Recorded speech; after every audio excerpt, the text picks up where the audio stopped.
ये कोई अर्थवाद ना करे कि ऐसा कहां हो सकता है। ज्यादा नहीं, 500 वर्षीय होंगे श्री महाप्रभु चैतन्य देव को प्रकट हुए, 500 वर्षीय कुछ थोड़ा ऊपर। प्रत्यक्ष देखा महापुरुषों ने, उन्होंने लिखा है उनका चरित्र श्री हरिदास जी का। शांतिपुर के समीप ही फुलिया नामक ग्राम में एकांत समझकर एक छोटी सी फूस की झोपड़ी बना करके श्री हरिदास जी रहते थे। निरंतर भगवान नाम ध्वनि कुटिया से निकलती रहती थी। संपूर्ण देश में विधर्मियों का शासन था, बड़ा कठोर शासन उनका। बंगाल में तो विधर्मियों की सत्ता ही थी। वो अपने धर्म पर अत्यधिक जोर देते थे कि हिंदू धर्म के अधिक से अधिक लोग इस धर्म को स्वीकार करें। कोई चू नहीं बोल सकता था उनके फरमान के आगे, ऐसा कठिन शासन। स्थान स्थान पर उनके धर्म का प्रचार हो रहा था। उनके धर्म प्रचार में जरा भी कोई विघ्न अगर उपस्थित कर दे तो बादशाह से उसे सीधे मृत्यु दंड, ऐसा भयंकर से भयंकर पीड़ायुक्त दंड दिया जाता था। इधर इस कुल में जन्म होने के कारण और निरंतर नाम रटने के कारण विधर्मियों के हृदय में बड़ी पीड़ा हुई कि हमारे कुल में जन्म लेकर के भी ये हिंदुओं के ठाकुर का नाम जप करते हैं। काजी को बहुत कष्ट हुआ। पहले कुछ भेजे कि उनको समझा दो, वो नाम छोड़ दें और कुरान शरीफ के अनुसार वो इस्लाम को स्वीकार करें। वहां कौन सुनने वाला है? जिसकी दृढ़ निष्ठा हो गई उसे कोई हिला नहीं सकता। फुलिया के आसपास पूर्ण शासन मानो एक बादशाह ही हो, गुराई नाम का काजी, बड़ा ही कठोर स्वभाव का। वो हरिदास जी के प्रति तो ऐसा जलने लगा, पूछो मत, ईर्ष्या का ठिकाना नहीं रहा उसके मुख। जब हरिदास जी के मुख से हरिनाम सुना तो जल गया। उसने सोचा कि हमारे धर्म में बड़ा भारी एक कलंक होगा और बहुत से जो धर्म परिवर्तन करना चाहेंगे, इस्लाम धर्म से हिंदू धर्म जाना चाहेंगे, उनका तो साहस बढ़ जाएगा। इनको ऐसा दंड दिया जाए कि कोई भूल करके भी हरि नाम न ले। हरिदास जी का जन्म मुसलमान कुल में हुआ था। वो बस यही बादशाह से जाके कहा कि मुसलमान होकर हिंदुओं के ईश्वर का नाम लेता है, ये कुफ्र है, ये काफिर है, इसलिए इसका कत्ल कर देना हमारे धर्म शास्त्र के अनुसार उचित है। गोराई काजी ने विरुद्ध राज दरबार में अभियोग चला दिया हरिदास जी के ऊपर। राज आज्ञा हुई, तत्काल सैनिक भागे और हरिदास जी को गिरफ्तार कर लिया। मुल्कपति बादशाह के सामने हरिदास जी को पेश किया गया। देखा, दृष्टि में सिंहवत दृष्टि, मुख में नाम, चेहरे पर प्रसन्नता और तेज। एक बार कांप गया बादशाह देख करके हरिदास जी को। बड़ा तेज, बड़ी प्रसन्नता, निर्भयता नेत्रों में, और मुख में उन्हीं के सामने नाम चल रहा है, क्योंकि नाम आशिक, नाम कैसे छोड़ सकते हैं। उसने कहा इनको बैठने के लिए आसन दिया जाए। जहां बंदी बना के ले गया था वहां हरिदास जी को आसन दिया गया। हरिदास जी ने नम्रता पूर्वक मुल्कपति के सामने बैठ गए। उसने दया दर्शाते हुए कहा कि आपको देखकर लगता है कि आपको दंड न दिया जाए, पर आपका जन्म मुसलमान के कुल में हुआ। मुसलमान के घर में जन्म होना ये अल्लाह की बड़ी कृपा से होता है। बादशाह ने कहा, और तुम मुसलमान के यहां जन्म लेकर काफिरों का आचरण करते हो, जानते हो तुम्हें नरक मिलेगा, कभी मुक्ति नहीं मिलेगी, क्योंकि कुरान शरीफ के अनुसार चलने पर तुम्हें मुक्ति मिलेगी। हम चाहते हैं कि तुम कुरान शरीफ को स्वीकार करो, हम तुम्हें दंड नहीं देना चाहते, बंद करो हरि नाम लेना, तुम तौबा बोलो, अर्थात गलती स्वीकार करो, प्रायश्चित करो, कलमा पढ़कर मोहम्मद साहब की शरण में जाओ, भगवान तुम्हारे अपराधों को क्षमा कर देंगे और तुम्हें मोक्ष प्राप्त होगा। मुल्कपति की ऐसी सरल बात सुनकर हरिदास जी ने हाथ जोड़ा और कहा, महाशय आपने जो कुछ कहा बिल्कुल आप अपने विश्वास के अनुसार ठीक कह रहे हैं, मेरा कोई विरोध नहीं आपसे, क्योंकि हर एक मनुष्य का विश्वास अलग अलग तरह का होता है। जिस तरह का दृढ़ विश्वास होता है उसी प्रकार उसको फल की प्राप्ति होती है। दूसरों के धमकाने से या किसी प्रलोभन से या भय से जो अपनी प्रीता को, अपने विश्वास को छोड़ देता है, वो कैसा विश्वासी रहा, उसे कभी परमात्मा तत्व की प्राप्ति नहीं होती। जो किसी भय से, किसी प्रलोभन से अपनी निष्ठा को छोड़ दे। आपने मुझे मृत्यु दंड का भय दिखाया, मोक्ष का प्रलोभन दिखाया, मैं नाम नहीं छोड़ सकता। यदि मैं नाम छोड़ दूं तुम्हारे कहने से, तब मेरी दुर्गति हो जाएगी, क्योंकि मैं भयवश या प्रलोभनवश नाम को छोड़ दूं तो मैं मान सकता हूं कि मेरी दुर्गति हो जाएगी। ऐसा करने से मैं नरक का भागी बनूंगा, पर मैं भगवान नाम निष्ठ हूं, इसलिए मेरा सर कलम कर दिया जाए तो हंसते हंसते कटवा लेंगे सर, लेकिन नाम नहीं छोड़ेंगे। इनकी ऐसी बात सुनकर के कुछ क्षण के लिए पूरी सभा मौन हो गई। भगवान नाम का प्रभाव, मुलकपति का हृदय पसीज उठा। इनकी वो सरल वाणी, इनका वो तेज, इतना आकर्षण, वो मौन हो गया। फिर थोड़ी देर में बोला कि तुम्हारी बातें हमारी समझ में कुछ कुछ आती हैं, लेकिन ये जितनी बातें तुमने कही है सब हिंदू फकीरों की है, तुम्हें उचित नहीं है। तुम मुसलमान के कुल में जन्मे हो, तुम्हें मुसलमान के धर्म में ही विश्वास रखना चाहिए। हरिदास जी ने कहा, महाशय बिल्कुल आप ठीक कह रहे हैं। देखो भक्त का हृदय कैसा होता है, मेरा कोई आप पर विरोध का भाव नहीं, किंतु विश्वास तो अपने अधीन की बात नहीं है। पता नहीं हमारे ऊपर कैसे कृपा हो गई कि मुझे भगवान नाम पर विश्वास हो गया है। ऐसा भगवान नाम पर विश्वास नहीं कि किसी के कहने से छूट जाए या किसी भय से छूट जाए। कोई हिंदू ही बना रहे, इस पर आपका कोई जोर, कोई हिंदू मुसलमान बन जाए तो आपका कोई जोर चलेगा। मान लो कोई हिंदू बना है तो आप क्या करोगे? अगर कोई हिंदू मुसलमान बनना चाहता है तो आप उससे सहयोग करेंगे, रोकेंगे नहीं। अगर कोई मुसलमान हिंदू बन जाए तो क्या फर्क पड़ता है? अगर हिंदू मुसलमान बन सकता है तो मुसलमान भी हिंदू बन सकता है। श्री हरिदास जी ने सभा में ऐसा तर्क रखा। कोई हिंदू जब अपना विश्वास छोड़कर मुसलमान होने के लिए आता है तो आपने कभी उसे दंड दिया? आपके भयवश से, आपके समझाने से कोई हिंदू धर्म का त्याग कर जब इस्लाम धर्म को स्वीकार करता है तो आप उसे क्या कभी दंड दिए कि तुझे अपने धर्म में रहना चाहिए? क्यों नहीं?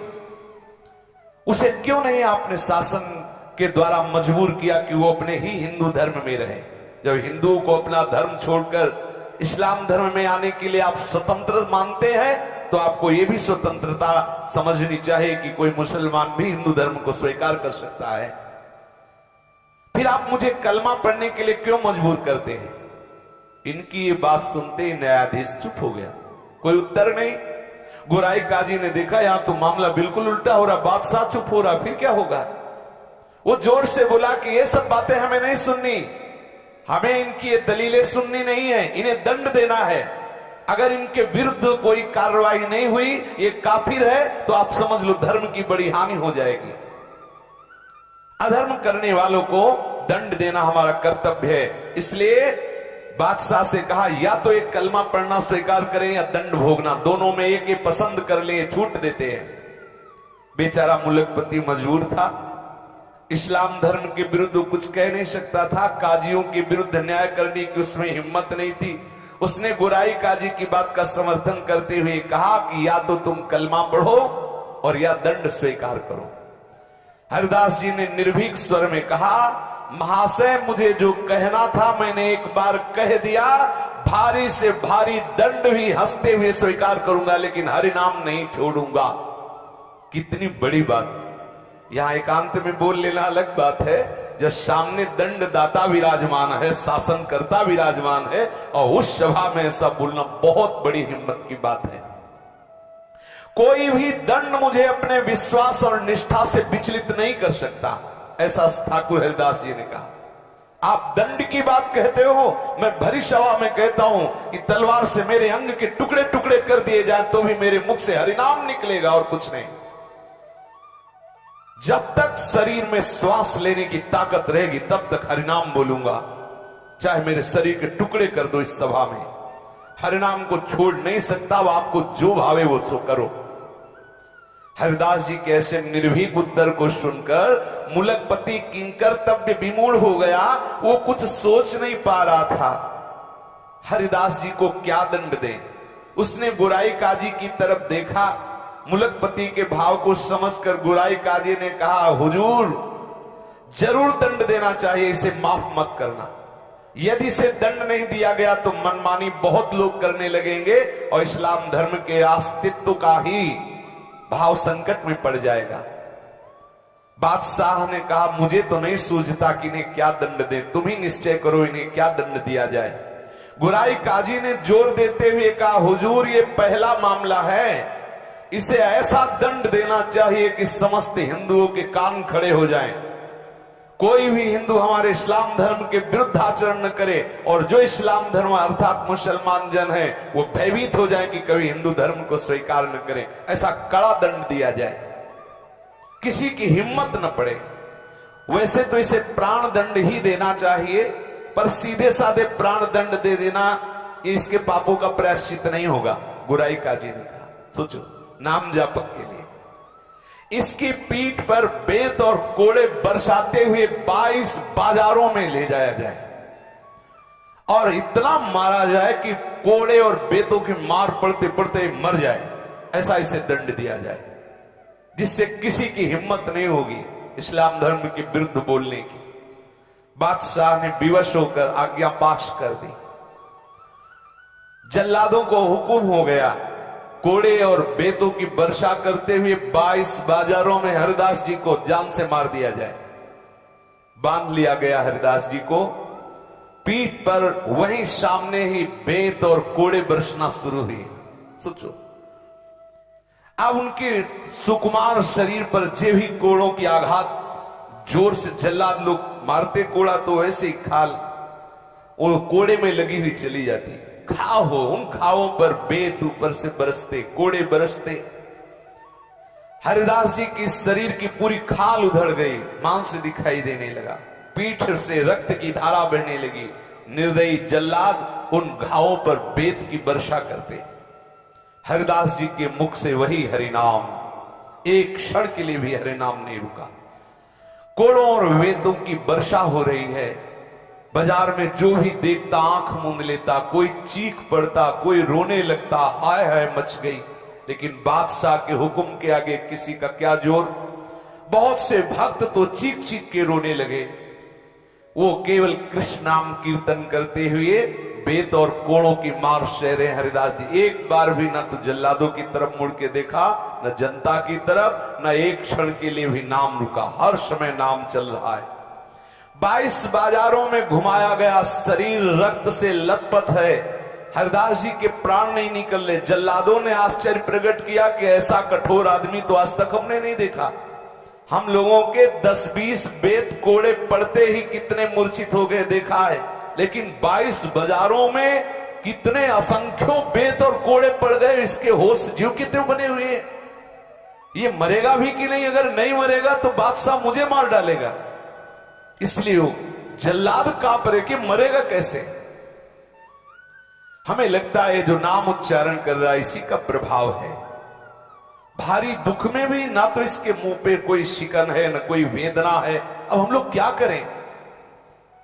दयालु हृदय महात्मा हरिदास जी ने कहा, हरि बोल, तू भी हरि बोल। बोले अब भी वो बोलता है हरि बोल, हरि बोल। ऐसे कह के फिर हरिदास जी आनंद मगन हो रहे, ये भी हरि बोल रहे, इनका भी कल्याण हो जाएगा, इसलिए आनंद हो रहा है। ऐसे जल्लादों के मुख से हरि नाम निकला, इनका भी कल्याण हो जाएगा। हाथ जोड़कर अश्रु प्रवाह करते हुए हरिदास जी हरि से प्रार्थना करते हैं, काजी, बादशाह और पीटने वाले इन सबका मंगल हो। हे प्रभु, कभी इनको कोई कष्ट ना हो। आप देखो संत का हृदय क्या होता है, नाम जापक का हृदय क्या होता है। प्रभु ये सब भूले भटके हैं, इनके अपराधों को क्षमा करो। ऐसा वो प्रार्थना करते। इतने में ही हरिदास जी की अचेत अवस्था आ गई, मूर्छित हो गए, भूमि में पड़ गए। सेवकों ने देखा कि उनके प्राण संचलित नहीं हो रहे। उनको ऐसा भास हुआ मानो हरिदास जी के प्राण निकल गए। गुराई काजी को सूचना दी गई, मुल्कपति को सूचना दी गई कि हरिदास जी के प्राण निकल गए।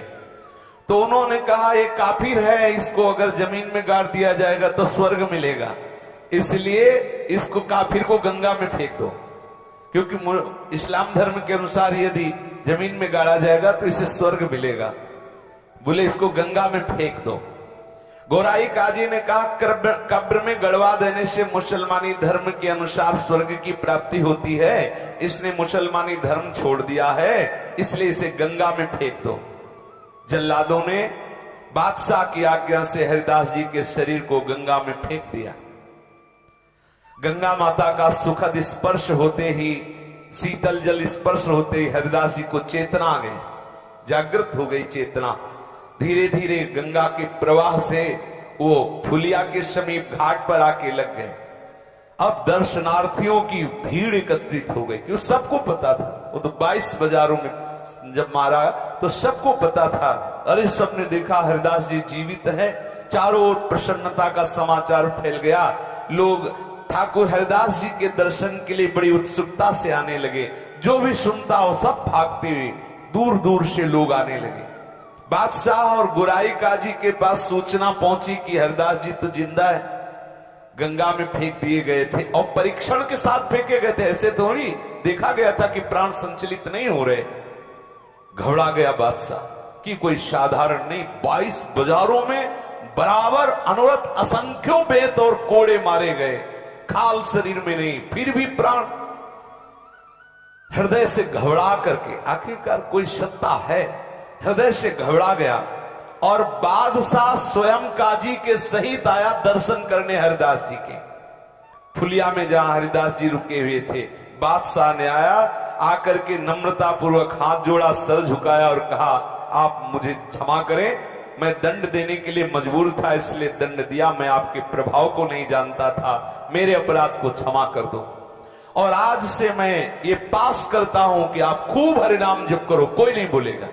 ऐसा बादशाह ने सर, देखो भगवान का सब लीला विलास है। आज से आपके भजन में कहीं कोई भी विघ्न नहीं पहुंचाएगा, ये फरमान जारी कर दिया बादशाह ने। हरिदास जी नम्रता पूर्वक कहा कि महाशय आपका तो कोई अपराध है ही नहीं, क्योंकि मनुष्य अपने कर्मों के अनुसार दुख सुख भोगता है।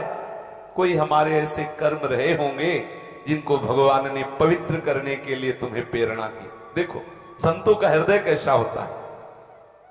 हरिदास जी की ऐसी सरल निष्कपट बात सुनकर बादशाह आनंद मगन हो गया।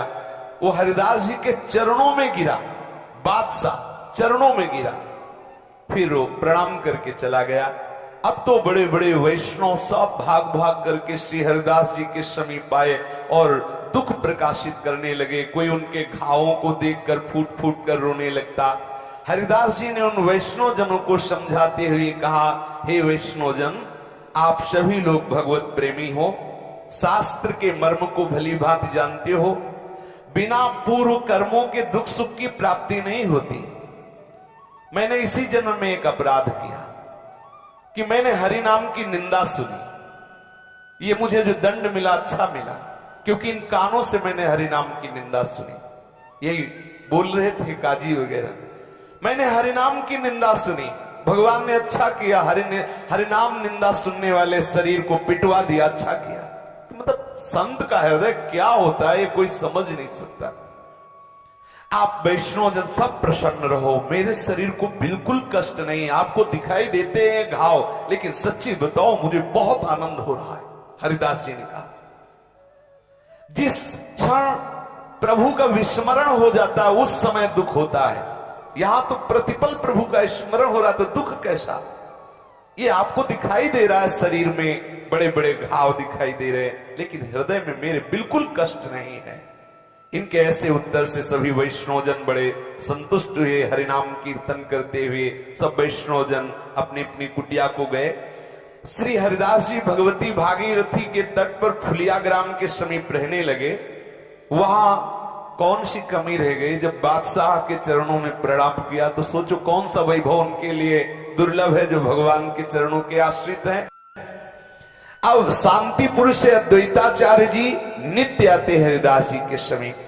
आचार्य ने पुत्र की भांति प्यार करते, अद्वैताचार्य जी पुत्र की तरह प्यार करते हो, ये उन्हें पिता से भी बढ़कर मानते।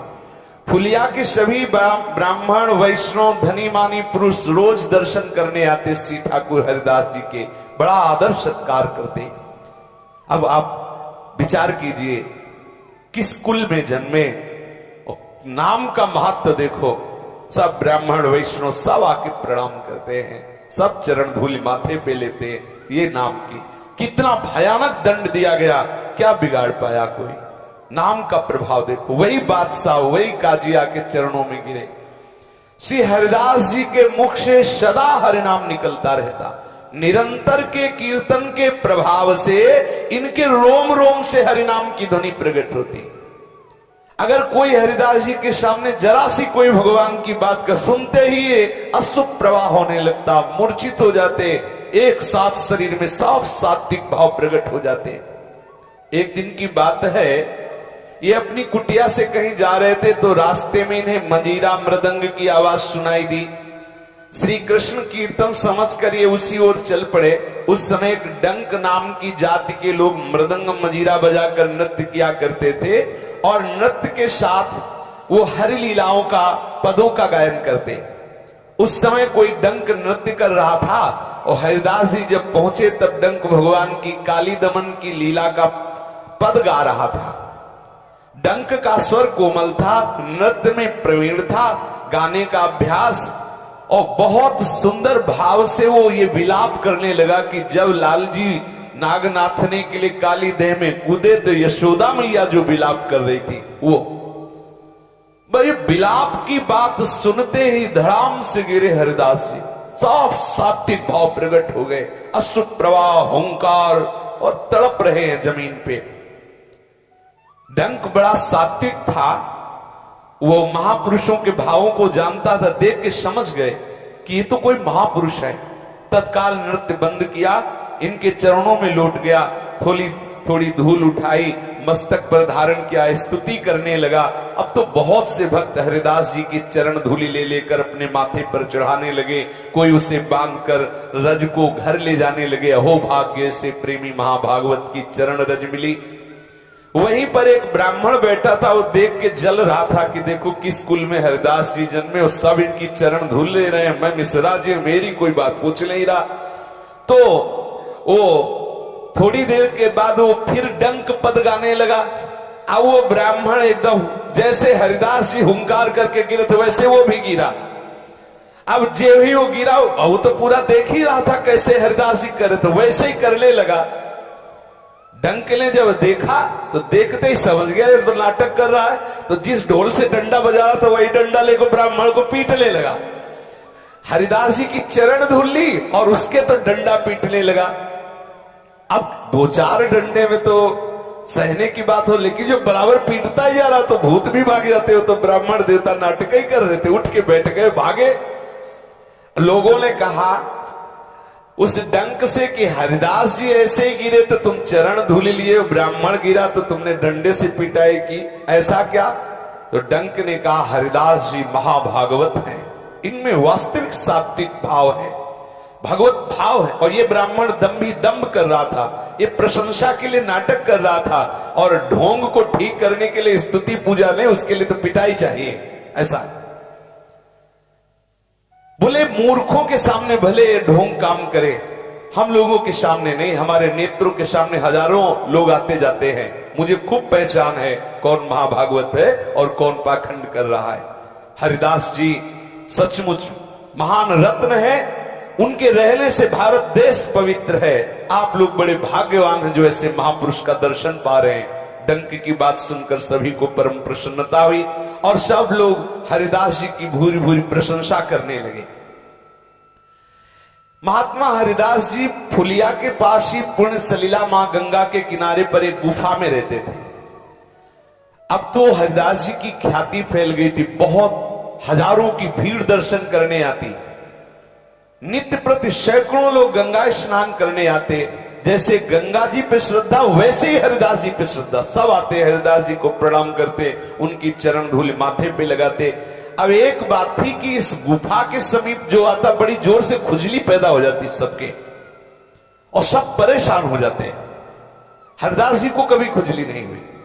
अब ये बात बहुत जोर से फैल गई तो एक आयुर्वेद के आचार्य वहां आए और उन्होंने कहा कि यहां कोई बहुत बड़ा विषैला सांप रहता है और उस विषैले सांप के प्रभाव से वायुमंडल में जहरीला प्रभाव है, इसीलिए खुजली हो रही है, लोगों को भांति भांति की हानि भी पहुंच सकती है। हरिदास जी से कहा कि आप यहां से चले जाइए, वो विषधर सर्प जो है बहुतों की हानि कर सकता है, क्योंकि बहुत लोग यहां आएंगे दर्शन के लिए, तो किसी न किसी तरह से श्वास प्रश्वास में ऐसी जहरीली वायु जाएगी जिससे किसी की मृत्यु भी हो सकती है। हरिदास जी ने कहा कि भाग तो नहीं सकते यहां से, हम यहां से छोड़ नहीं सकते, क्योंकि यहां भगवती गंगा जी और बहुत सुंदर गुफा, एकांत है, भजन में अच्छा लगता है। शारीरिक जो कष्ट होगा होना होगा तो हो ही जाएगा, उसके लिए हम स्थान नहीं त्यागेंगे। लेकिन उसने आग्रह किया कि आपकी बात नहीं, केवल बहुत हजारों लोग दर्शन करने आते हैं, हजारों लोगों को कष्ट होगा। तो हरिदास जी ने कहा कि कल तक का समय दीजिए, अगर कल तक सबके सामने सांप यहां से निकल के नहीं चला जाएगा तो हम कुटिया छोड़ देंगे और चले जाएंगे। हरिदास जी कीर्तन में मगन हो गए। बड़ा आश्चर्य, सब लोग हरिदास जी के समीप कीर्तन कर रहे थे, उसी समय देखा कि एक दूर से अंधकार का नाश करते हुए एक प्रकाश पैदा हुआ। सभी भक्त आश्चर्य के साथ देख रहे थे और विचित्र रंग बिरंगा बड़ा भयंकर सर्प फण फैलाए हुए उधर से, वो जो प्रकाश था वो मणिधर सर्प की मणि चमक रही थी, उसके मस्तक की मणि प्रकाश फैला रही थी। सभी ने देखा कि सर्प वहीं जहां हरिदास जी कीर्तन कर रहे थे दूर से निकल करके और दाहिने करते हुए कीर्तनकार भक्तों को, और वहां से सबने देखा। दर्शनार्थियों को बड़ा आनंद हुआ कि हरिदास जी के देखो नाम का प्रभाव, ये भयंकर विषधारी सर्प अपने आप यहां से छोड़कर चला गया।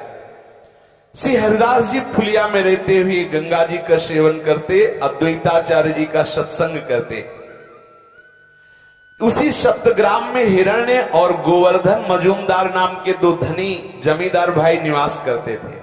उनके कुल पुरोहित परम वैष्णव शास्त्रविद्ता पंडित बलराम आचार्य थे। आचार्य महाशय वैष्णवों का बड़ा ही आदर सत्कार किया करते थे। अद्वैताचार्य जी से उनकी अत्यंत घनिष्ठता थी। दोनों ही विद्वान थे, कुलीन थे, भगवत भक्त थे और देश काल के मर्मज्ञ, देश काल के मर्म को जानने वाले। हरिदास जी कभी कभी सप्तग्राम में जाकर बलराम आचार्य जी के यहां भी रहते थे। आचार्य उनकी नाम निष्ठा देखकर बहुत प्रभावित थे, बड़े प्रसन्न होते हरिदास जी को देखकर और हृदय से लगा लेते, पुत्र की तरह दुलार करते। गोवर्धन मजूमदार के पुत्र रघुनाथ दास जी अभी बालक थे। वो जब हरिदास जी को नाम जपता देखते तो उनके मन में विकलता हो जाती, मैं कब नाम जप करूं। ये वही रघुनाथ दास जी जिनकी महिमा गाई जाती है, सोवत हु रसना रटे राधा कृष्ण सुना। आचार्य ने मजूमदार की सभा में ले गए। मजूमदार महाशय अपने कुल गुरु के चरणों में अत्यंत श्रद्धा रखते थे, वैष्णव भक्तों का यथेष्ट आदर करते थे। अपने कुल गुरु के साथ हरिदास जी को आया देखकर हिरण्य और गोवर्धन दोनों भाइयों ने आचार्य के सहित हरिदास जी को उठकर अभ्यर्चना की, शिष्टाचार किया और उन्हें बैठने के लिए आसन दिया। हरिदास जी बिना किसी रोक टोक के निरंतर मुख से नाम जपते रहते। सभी लोग देखकर आश्चर्यचकित, इनको किसी के प्रणाम नमस्कार से कोई मतलब नहीं। ये नाम कितने नाम निष्ठ महाभागवत है, सब देखकर आश्चर्यचकित होते। निरंतर नाम चल रहा है। इनके निरंतर नाम जप को देखकर कोई ऐसा नहीं होता जो एकदम आसक्त ना हो जाए। ये देखो नाम जापक में एक विशेष आकर्षण होता है। बहुत से पंडित लोग भी वहां बैठे हुए थे। भगवान नाम जप का प्रसंग आने पर पंडितों ने नम्रता पूर्वक पूछा कि भगवान नाम जप का अंतिम फल क्या है, इससे किस प्रकार के सुख की प्राप्ति होती है? क्या हरिनाम जप से सभी दुखों का नाश हो जाएगा? क्या केवल नाम जप से मोक्ष मिल जाएगा? हरिदास जी ने उस सभा के पंडितों से हाथ जोड़ करके कहा, महानुभावों, मैं तो बहुत नीच हूं, आप तो ब्राह्मण देवता हैं, बड़े शास्त्रज्ञ हैं, धर्म के मर्म को भली भांति जानने वाले हैं, वैष्णव ग्रंथों का, शास्त्रों का स्वाध्याय किया है, मैं आपके सामने क्या बोलूं? किंतु जब आपने प्रश्न किया है तो मैं आपको इतना बता देता हूं कि भगवान नाम से क्या नहीं हो सकता, कौन सा सुख नहीं मिल सकता। भगवान नाम सर्वश्रेष्ठ महामहिमा में है। जो भगवान नाम जप करता है उसके हृदय में अखंड प्रसन्नता विराजमान हो जाती है, क्योंकि नाम नामी को घसीट कर हृदय में प्रकाशित कर देता है। सर्वश्रेष्ठ फल नाम नामी को आकर्षित करके हृदय में प्रकाश, भगवान को बांध लेता है नाम। हृदय से कभी जा नहीं सकते जिसके हृदय में नाम चलता है। नाम जप करने वाला यदि मोक्ष चाहे तो मोक्ष मिल जाए, दुखों का अत्यंता भाव हो जाए, सगुण निर्गुण जो ज्ञान चाहे वो सब ज्ञान प्राप्त हो जाए। जिसका अंतिम ध्येय है नाम, क्या नहीं प्राप्त हो सकता। पंडितों की सभा में हरिदास जी ने कहा, कहीं भी रहे, कैसी भी परिस्थिति में रहे, किसी भी योनि में रहे, निरंतर भगवान नाम जो स्मरण कर रहा है, भगवान से कभी पृथक नहीं रह सकते। नाम जापक के साधक का अंतिम लक्ष्य है, भगवान नाम के साधक का साध्य भी साधन भी सब नाम ही है। नाम जापक का लक्ष्य नाम है, कभी नाम न छूटे। भगवान नाम से जो अन्य किसी फलों को चाहता है वो भी उसका रहस्य नहीं जान पाया नाम का। नाम का फल है नाम में प्रीति हो जाए, क्योंकि जिसे नाम में प्रीति है मोक्ष, प्रेम, भगवत प्राप्ति, तत्व ज्ञान, सगुण निर्गुण जो सब आ जाएगा हृदय में। यदि आप इसके सिवा और कुछ जानते हो तो बताएं। हरिदास जी ने कहा, इनकी ऐसी युक्ति युक्त सार गर्भित मधुर वाणी सुनकर सभी को प्रसन्नता हुई। सभा में गोपाल चक्रवर्ती नाम का बैठा हुआ आदमी था, वो बड़ा तार्किक था। हरिदास जी की बात का खंडन करते हुए खड़ा हुआ और बोला, केवल भावुकता की बातें मत बोलो, पढ़े लिखे तो हो नहीं, नाम जोर से उच्चारण करते हो, बस कह दिया सब हो जाएगा नाम से, शास्त्रों का अध्ययन किया है? अब हरिदास जी चुप हैं। भगवान नाम से कहीं दुखों का नाश होता है? ऐसा उसने बोला। बड़ा अपने को पंडित समझता था। शास्त्रों में जो भगवान नाम की महिमा गाई गई है वो केवल अर्थवाद है। ये देखो घोर नामापराध। जो पंडिताभिमानी जन है, जिनको शास्त्रों का अभिमान है, वो बुद्धि ऐसी जिनकी है कि अरे ये केवल स्तुति में, बहुत बड़ा अपराध है, यथार्थ बात नहीं है, तो स्तुति परक बात है, ऐसा उसने कहा।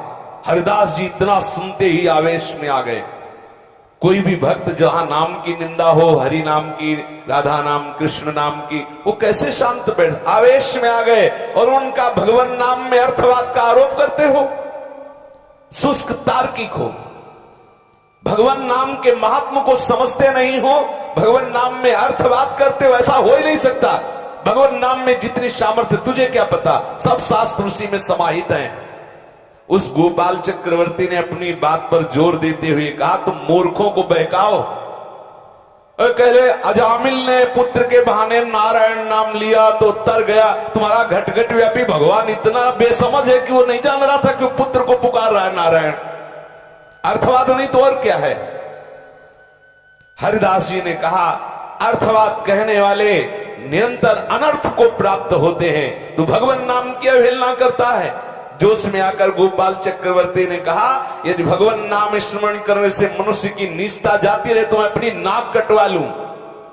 हरिदास जी ने कहा, यदि भगवान नाम के जब से नीचता की जड़ मूल से नाश वाली वृत्ति न प्रकट हो जाए तो मैं नाक कान सब कटवा लूं। तुम क्या समझते हो भगवान नाम को? ये बात बढ़ते देखकर आचार्य द्वैताचार्य जी ने कहा, शांत रहो, क्योंकि जो बड़े महापुरुष होते हैं वो सब तर्क विवाद। उस वैष्णवापराधी को पीनस रोग हुआ, कुछ ही दिन में उसकी नाक सड़ गई। जो कह रहा था नाक कटवा ले, काटना नहीं पड़ा, सड़ गई, कीड़े पड़ गए नाक में। वैष्णव, घोर वैष्णव अपराध। ऐसे हरिदास जी जैसे नाम प्रेमी महापुरुष से तर्क विवाद निश्चित सत्य। कालांतर में उसकी सड़ गई नाक, अपने आप सड़ सड़ के कट गई। हरि निंदा करने वाले हरिनाम निंदक को निश्चित निश्चित दुर्गति भोगनी पड़ती है। जो नाम जापक है क्या नहीं हो सकता। इसलिए हम पूर्ण विश्वास करके निरंतर नाम रटे, पर सावधानी ये रखें कि नाम की महिमा, नाम का अनुभव जब तक श्रद्धालु न हो, कोई निज जन न हो, तब तक उसे वर्णन न करे। नहीं तो अपने अंतर से भी आप हाथ धो बैठेंगे, आपकी रुचि खत्म हो जाएगी, आपके अनुभव आना बंद हो जाएंगे, आपके अंदर जो दिव्यता है, जो भागवतिकता है, वो छुप जाएगी। गंभीर रहो, शांत रहो, निरंतर नाम जप करो। कोई अधिकारी भगवत प्रेरणा से ऐसा आ जाए तो भले आप नाम की महिमा का गान करो, भले अपने अनुभव बता दो, नहीं तो शांत रहो। आपके हृदय में जब वस्तु जागृत हो जाएगी तो दूसरों को अपने आप लाभ मिलने लगेगा। सच्ची मानिए, जब फूल में पराग आ जाता है तो भौरों को निमंत्रण कार्ड नहीं भेजने पड़ते, अपने आप भौरे आते हैं और तृप्त हो जाते हैं उस पराग में। ऐसे ही आप नाम का खूब निरंतर रटन करें। नाम के प्रभाव से प्रेम पराग जब जागृत हो जाएगा तो न जाने कितने प्राणियों को उस प्रेम पराग से तृप्ति का अनुभव होगा। सावधानी जो महापुरुषों ने बताई उसके अनुसार हम चले, निरंतर नाम रटें। श्री राधा वल्लभ लाल की जय।